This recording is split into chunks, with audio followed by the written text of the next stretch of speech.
Lá na nossa aula sobre moeda, no início do curso, eu conversei com você sobre os 3 objetivos de uma moeda. Ser uma unidade de conta, um meio de troca e também a reserva de valor. E a gente precisa de conversar sobre esse terceiro ponto quanto ao real brasileiro. A reserva de valor é a ideia de que você pode enriquecer somente pelo fato de acumular aquela moeda. Você manter, por exemplo, reais brasileiros guardados embaixo de um colchão, ao longo do tempo você vai se tornando mais rico quanto mais reais brasileiros você coloca embaixo daquele colchão. E o real brasileiro, na verdade, não especificamente o real brasileiro, mas todas as nossas tentativas de moeda no passado não vêm cumprindo essa função. Enquanto eu gravo esse vídeo agora, desde a sua criação, desde 1994, o real brasileiro ele vem batendo recorde de desvalorização mês após mês. A inflação que acontece no nosso país, a nossa vinculação com o dólar, o nosso câmbio fraco, mês após mês, vem destruindo o poder de compra da nossa moeda.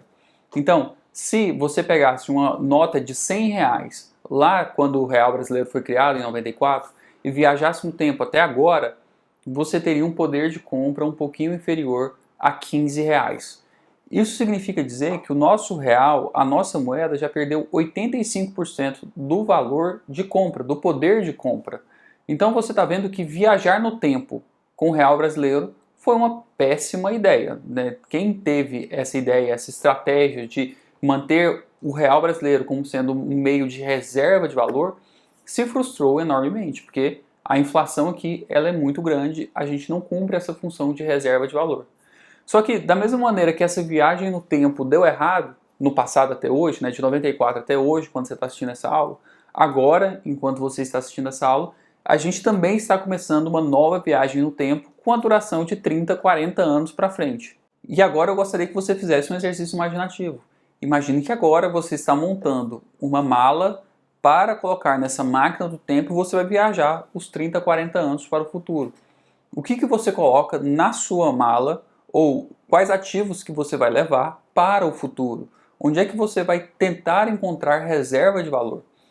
Como eu te disse, no passado, ter usado o real brasileiro como estratégia de reserva de valor foi uma péssima ideia.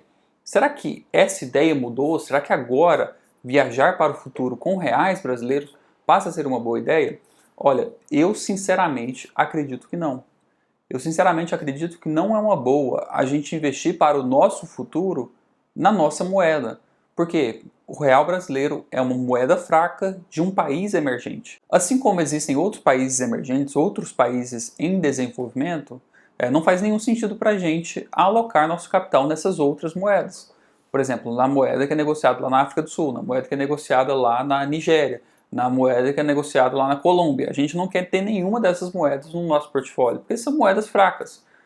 E nós, hoje, temos a opção de investir internacionalmente. Hoje, a gente tem uma certa, inclusive, facilidade de colocar nosso dinheiro fora do nosso país. Dá para fazer isso, né? Eu vou te mostrar mais para frente quais são as ferramentas para trabalhar dessa maneira.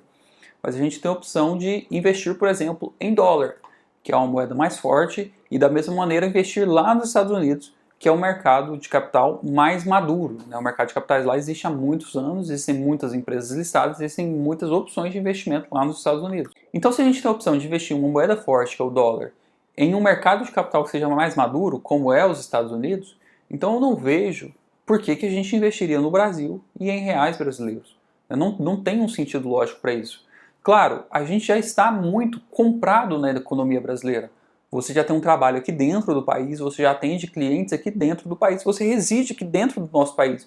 Você já tem um investimento muito alto dentro da nossa economia, você já tem um investimento muito alto em reais brasileiros. Então você tem que se posicionar estrategicamente para balancear o risco do seu portfólio ao longo dos anos.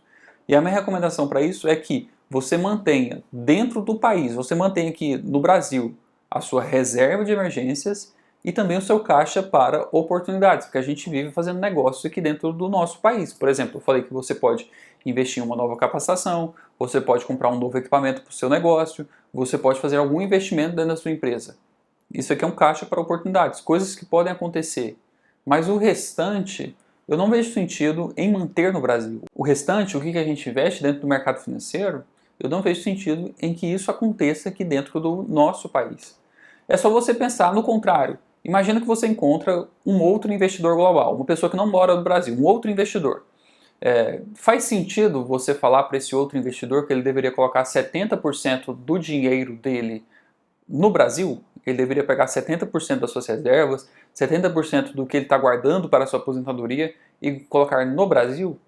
Não faz sentido você falar isso para ninguém. Só faz sentido você falar isso para quem nasceu dentro do nosso país, para quem nasceu aqui no Brasil.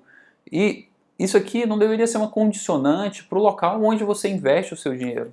Então existem mecanismos para investir no exterior. Você pode, como eu vou te mostrar nas próximas aulas, investir diretamente lá nos Estados Unidos, usando uma corretora no exterior, fazendo remessas internacionais, colocando também o seu dinheiro no exterior. Ou você pode usar também alguns mecanismos aqui dentro do nosso país. Um dos mecanismos chama BDR. BDR é o recibo de negociação de ações de empresas no exterior. Então, por meio da nossa bolsa de valores, da B3, você pode comprar ações de, por exemplo, do Google. Você pode fazer isso aqui por meio da nossa bolsa. Como é que isso funciona mais ou menos? É como se um banco fosse lá no exterior, comprasse as ações lá no exterior do Google, que é esse exemplo que a gente está tratando aqui, e esse banco, ele agora emite recibos para o Brasil. Então você investe nos recibos que o banco comprou lá no exterior.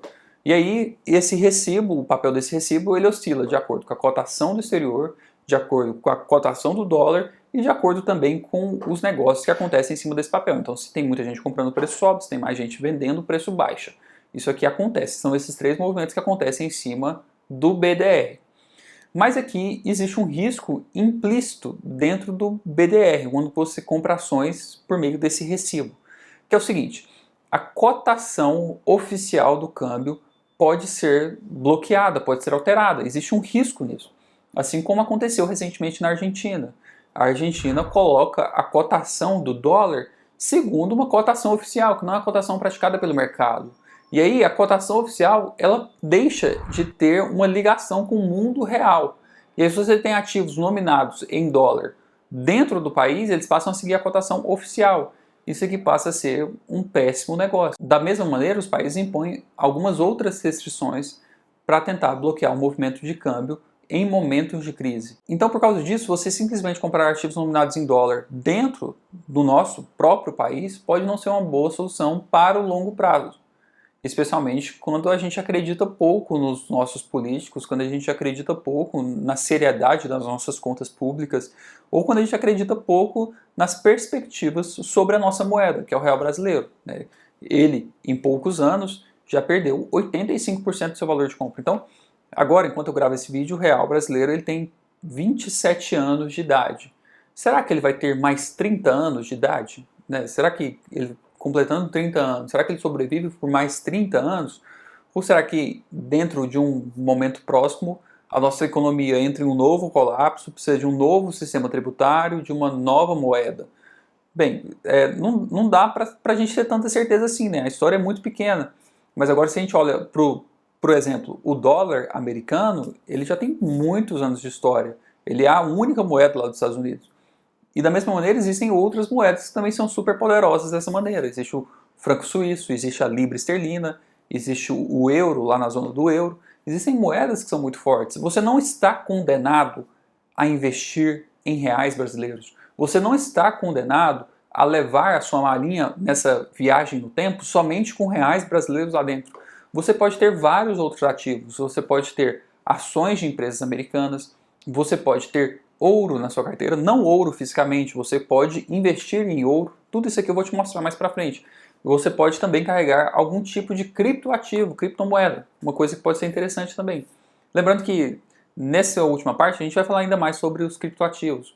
A gente leva uma porção muito pequena, porque pode ser que isso aqui também deixe de valer, não passou pelo teste do tempo, assim como as outras moedas, né? O criptoativo ele existe há pouquíssimo tempo, pode ser que ele chegue num ponto que ele valha zero, né? Na próxima aula, eu vou te mostrar como é que a gente monta uma carteira de investimentos balanceada em dólar, usando ativos no mercado americano. E aí depois eu vou te mostrar também como é que a gente faz esse investimento, como é que a gente operacionaliza esse investimento no exterior. Lembrando aqui que o nosso objetivo é sempre o investimento a longo prazo, é sempre se preocupar com o que vai acontecer num futuro de 20, 30, 40 anos. Bora para a próxima aula.